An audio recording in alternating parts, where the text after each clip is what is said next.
आओ कहानी सुने अपना भाग्य। बहुत समय पहले एक राजा था जो खुद के बारे में सोचता था कि वह बहुत ही नेक सोच, दयालु स्वभाव और दरिया दिली है। उसे लगता था कि वह स्थितियों को सही से समझने, हर बात पर न्याय करने और हर विषय में उचित विचार रखने वाला व्यक्ति है।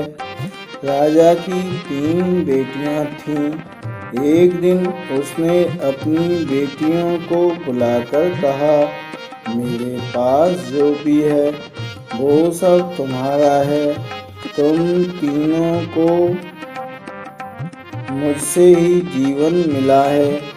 मेरी इच्छानुसार ही तुम तीनों का भूत, वर्तमान और भविष्य बना हुआ है, जो आगे भी ऐसे ही बना रहेगा। मैं ही तुम तीनों का भाग्य बनाता हूँ।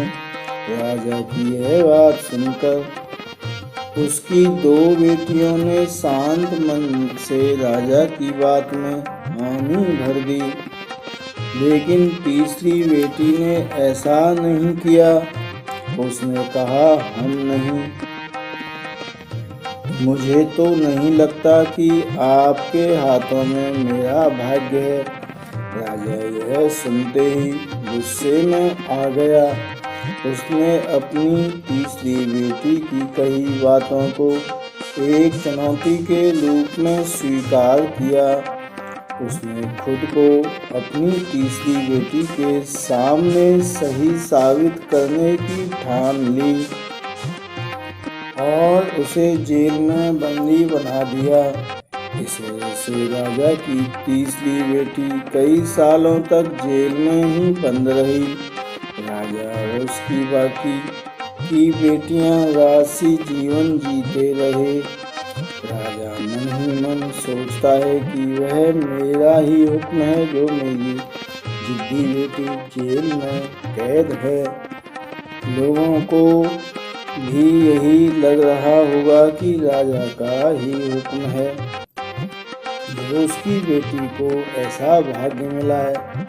उसकी प्रजा के लोग भी यही सोचते थे। उन्हें लगता था कि राजा की तीसरी बेटी ने जरूर कोई गलत कार्य किया होगा, तभी उसे जेल में कैद करके रखा गया है।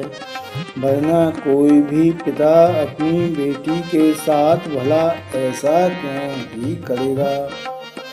राजा कभी कभी जेल में कैद अपनी तीसरी बेटी से मिलने के लिए जाता था।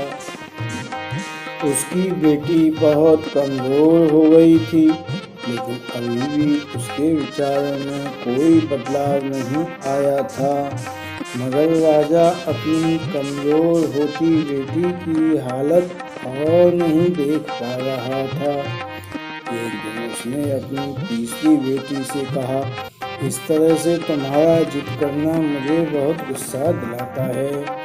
अगर तुम इसी तरह मेरी आँखों के सामने रही तो गुस्से में मैं ना जाने क्या कर बैठूँगा। मैं तुम्हें मौत की सज़ा भी दे सकता हूँ,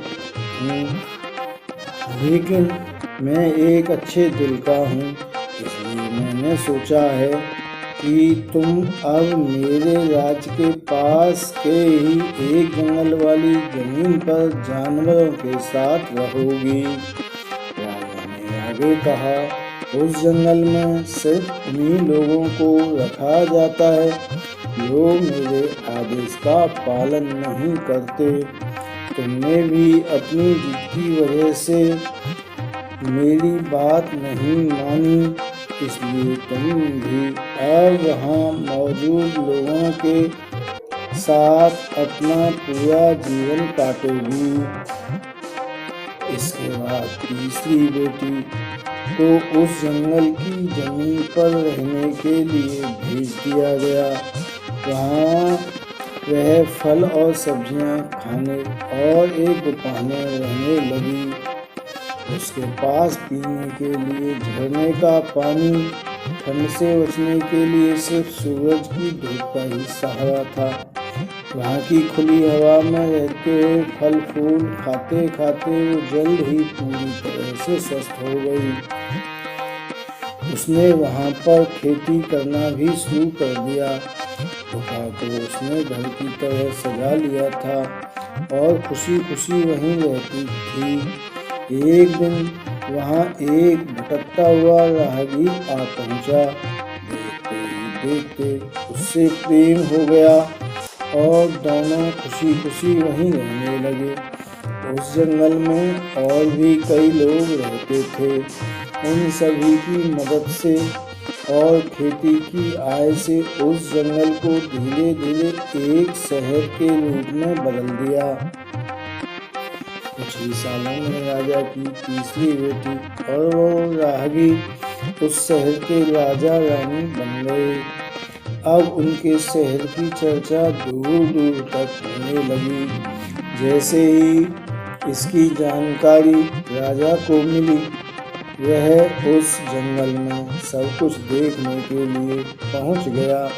जब उसने वहां की राजगद्दी पर अपनी बेटी को बैठे देखा और साथ में एक खूबसूरत युवक को, तो उसके होश उड़ गए। राजा की बेटी ने अपने महल में अपने पिता का पूरे सम्मान के साथ स्वागत किया। उसने अपने पिता के उसके बुरे बर्ताव व फैसले के लिए कुछ भी नहीं कहा। जैसे ही राजा वहाँ बैठा तो उसे एक आवाज़ सुनाई देने लगी जो कह रही थी कि हर इंसान स्वयं ही अपना भाग्य बनाता है। कोई अन्य इंसान किसी और का भाग्य नहीं बना सकता।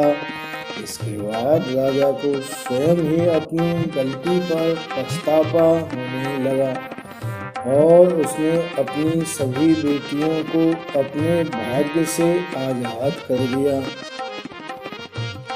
उसने अपनी तीनों बेटियों से कहा, भले ही तुम तीनों का भाग्य मेरे हाथों में है, लेकिन हर व्यक्ति खुद ही परिस्थितियों के अनुसार अपना भाग्य अच्छा व बुरा बना सकता है।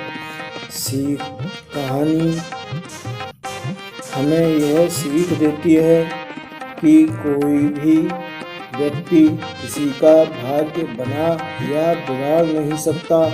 हमारा भाग्य स्वयं हमारे हाथों में ही होता है। इसे हम अपनी सूझबूझ एवं सत्कर्मों से बुरी परिस्थिति में भी अच्छा बना सकते हैं।